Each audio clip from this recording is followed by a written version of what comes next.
when I was 16 years old, I was diagnosed with Obsessive-Compulsive Disorder, or OCD. And I never really wanted to share my story, even when I started pageants. And in the pageantry world, it's so important to have a platform or something that you're passionate about. But I never wanted to share that I was passionate about mental health, because I didn't want anyone to know that I struggled with mental health, and I didn't want anyone to feel like there was something wrong with me.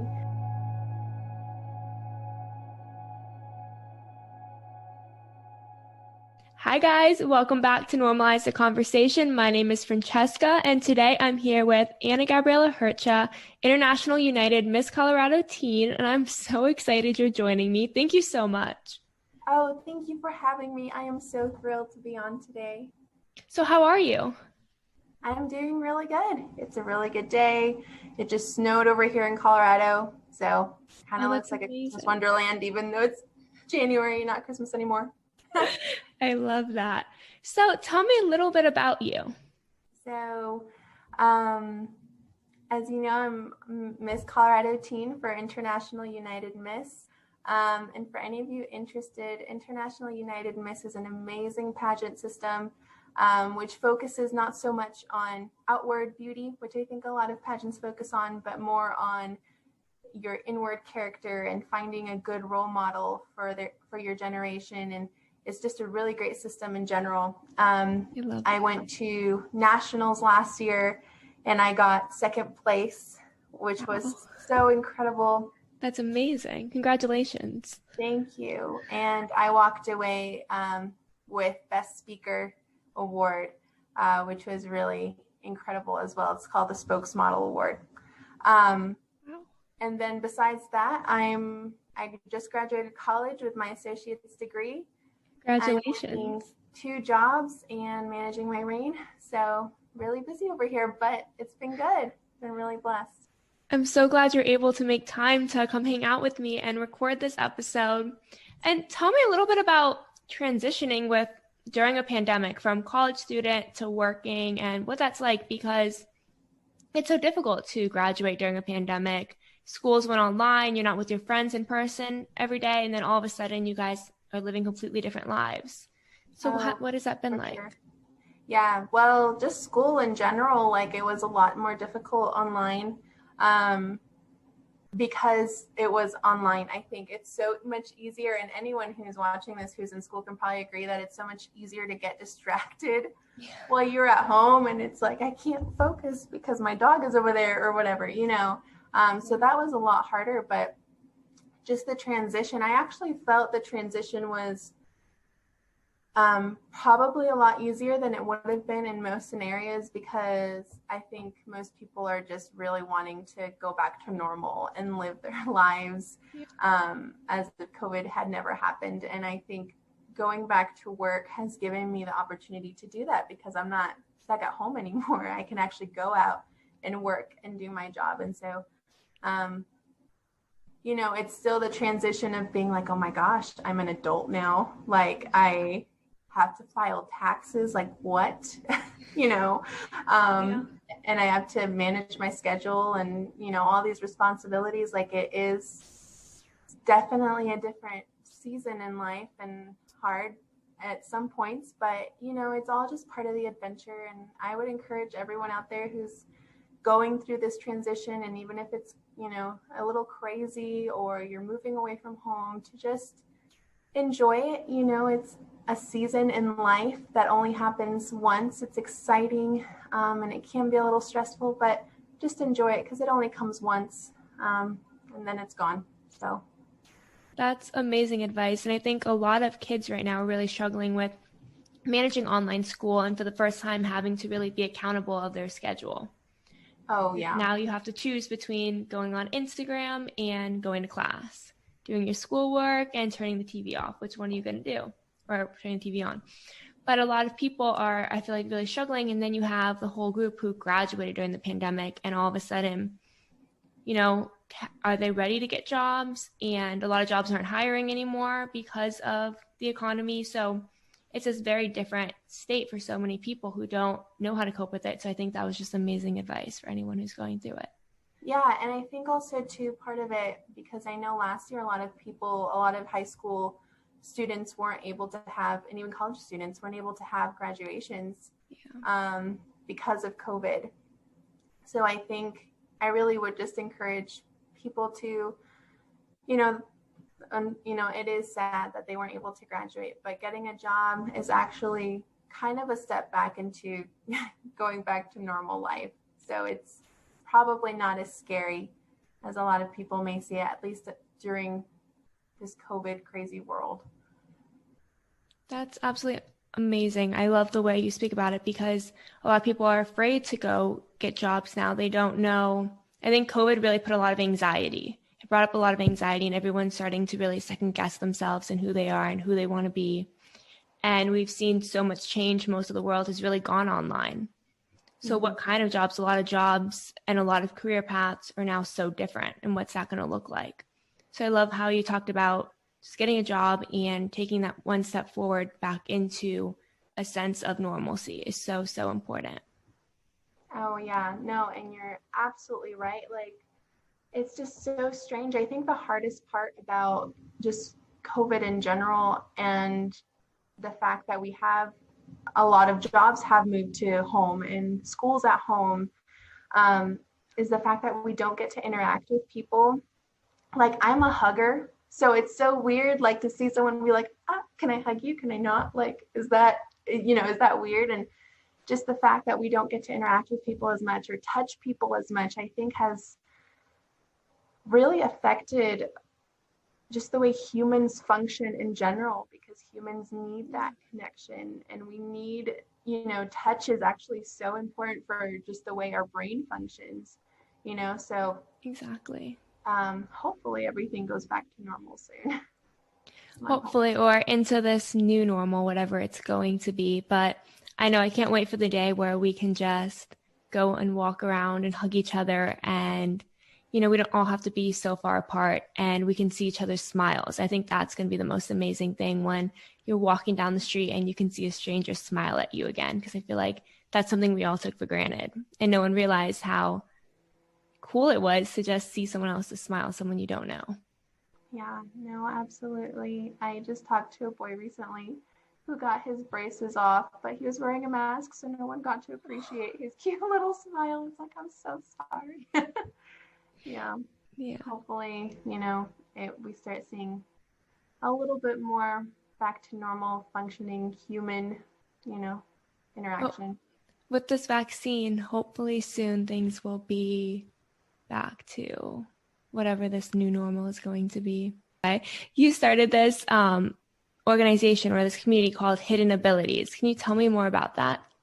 Yeah, so I am a huge advocate for mental health, hence why I'm on here right now, simply because I relate so much to it. When I was 16 years old, I was diagnosed with Obsessive-Compulsive Disorder, or OCD, and I never really wanted to share my story, even when I started pageants. And in the pageantry world, it's so important to have a platform or something that you're passionate about, but I never wanted to share that I was passionate about mental health, because I didn't want anyone to know that I struggled with mental health, and I didn't want anyone to feel like there was something wrong with me, or that I was not okay in some way. And eventually it reached to the point where I'm a Christian, and it reached the point where I really felt like I needed to share my story, because I needed to show people that when it's not only, if you do struggle with some sort of mental health, like anxiety or depression or OCD or whatever it may be, that doesn't mean there's anything wrong with you, first of all. And second of all, that's not the end of your story, and that is not your defining factor. And not only can you overcome, and I want to show people how they can overcome, because I am living proof that you can overcome, but you can use that struggle and that trial that you went through for good. And now, for example, I'm using it because I want to help other people who might be struggling with the same thing. So Hidden Abilities is an organization that, or a platform really, is just kind of what I'm calling my platform, of there's mental health is labeled as a hidden disability. As you all know, a disability is something that's kind of a hindrance to a person, and mental health is just labeled as hidden because no one can see it. But I wanted to turn that around and say that instead of a disability, it can be an ability. And so I turned it to hidden abilities. Yeah. I absolutely love that. So with hidden abilities, what is your main message that you want people to get out of it?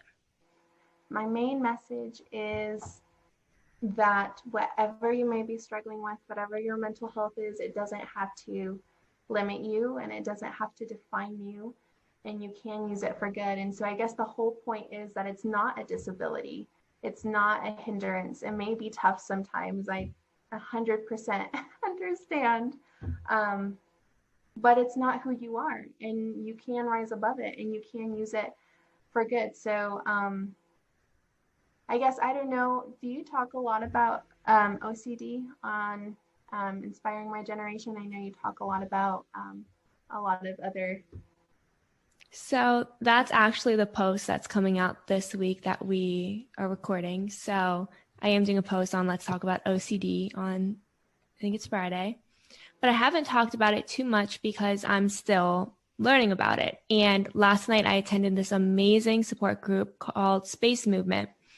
And the speaker that they had talked about OCD and living with OCD and some of the obsessive thoughts that she has struggled with and lived with, and how it's really affected her life, and how sometimes they're very scary thoughts and it can be very difficult to deal with, and feeling like you're completely alone because no one talks about it. People don't open up about the different types of thoughts you can have. A lot of people think it's like obsessively counting and everything has to be an even number, or that things have to be organized a certain way.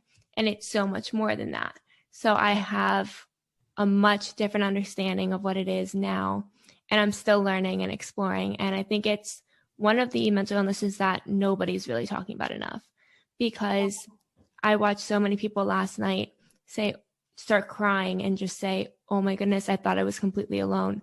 I never see honesty about OCD. Yeah, and I think, you're absolutely right. I think a lot of people, unfortunately, don't really understand what OCD is. And I don't think it's because they don't want to understand. I think it's just because whether it's the media or whatever it may be, our culture, we've taken the term OCD and labeled it as something maybe funny or a lot lighter than it is. Like, you probably have heard all the time that when someone's really meticulous or a perfectionist, they say, oh, you're so OCD. But that's really not the case. Like, that's not what OCD is at all. There's actually a show which is funny, one of my favorite shows of all time. It's called Monk. I don't know if you've ever seen that show. I haven't.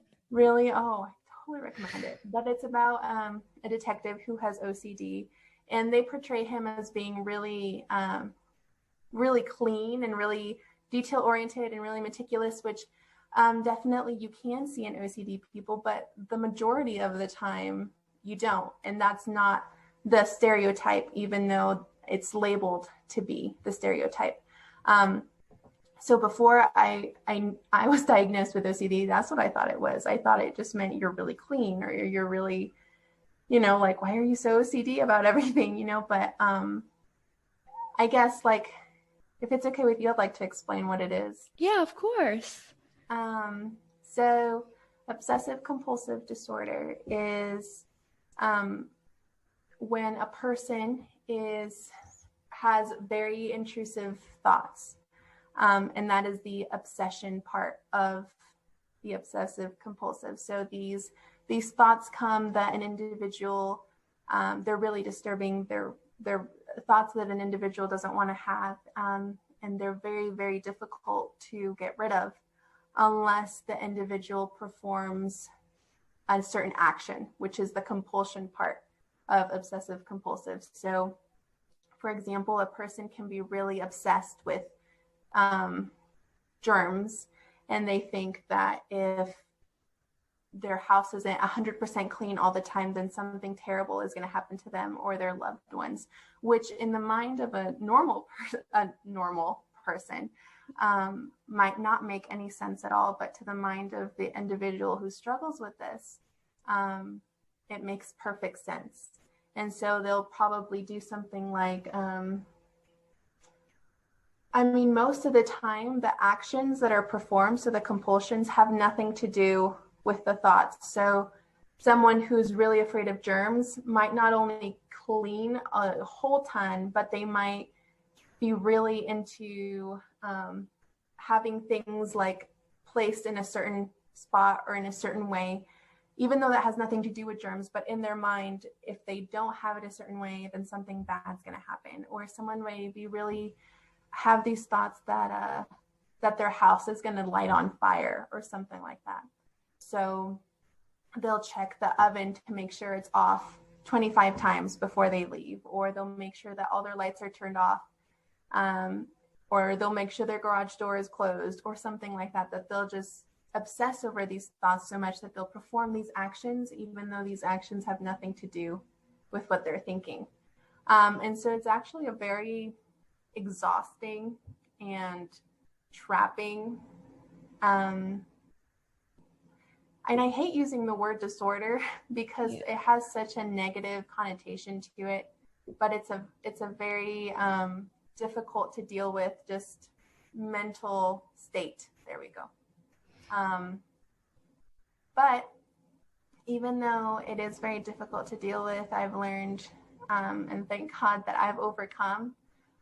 It's still, it still pops up here and there sometimes in my life, but I've learned to realize, and I'd give advice to anyone who on here who's watching this who does struggle with OCD, that first of all,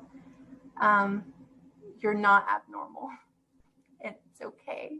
And you're not going crazy, even though you're having all of these crazy thoughts. You're not crazy. Second of all, I would say, and just remind you that your thoughts are just thoughts.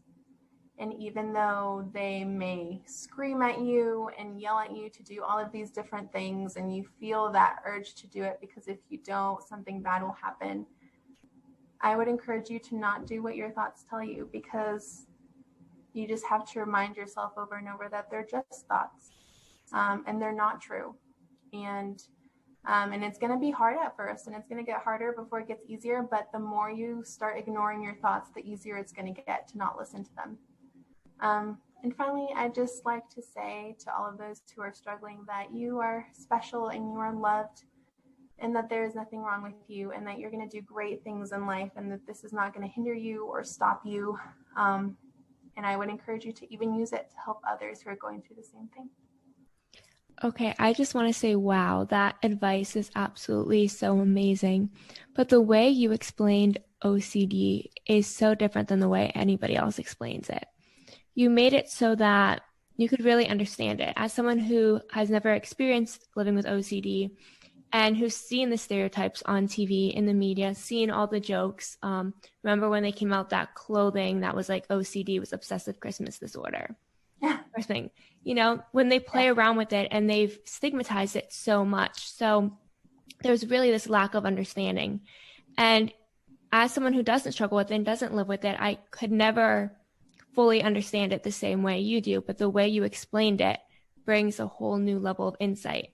Because a lot of people don't realize that sometimes the compulsions have nothing to do with the obsessive thoughts. Mm-hmm. And that sometimes when, like on the Big Bang Theory, when Sheldon had to knock 3 times on the door before, a lot of people made that into this giant joke.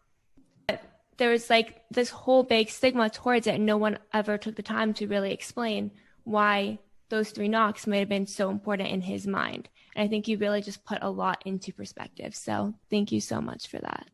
Oh, yeah, absolutely. And it's true. It is really stigmatized. And I think, I'm still, a lot of people, like a lot of my family members and a lot of my friends don't really even know I have OCD, simply because I, again, like before this year, I didn't even want to talk about it.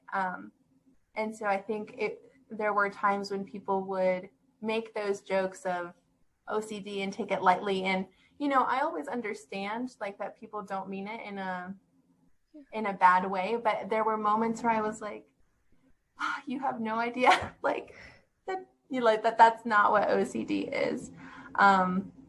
But yeah, no, I'm glad I could bring some insight and perspective, and that if you ever see someone be really like do some really weird actions that don't make sense, a lot of the time it makes sense to them.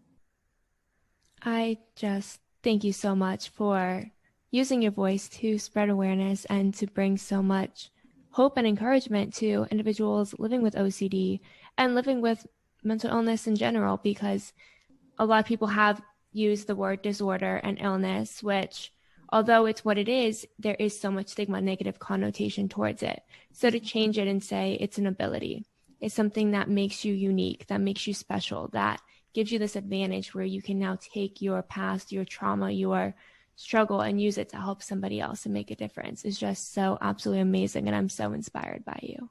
Oh, thank you. I would also like to add that if anyone on here is watching that is a person who is really interested in helping people with OCD, like the best way that you can do that, I think a lot of the time our go-to, because we want to help people feel included, is the first thing we say is, you're not alone, or you like, I've been depressed too, or I've been anxious too, or I've had those thoughts too. Like, it's no big deal. You're not alone.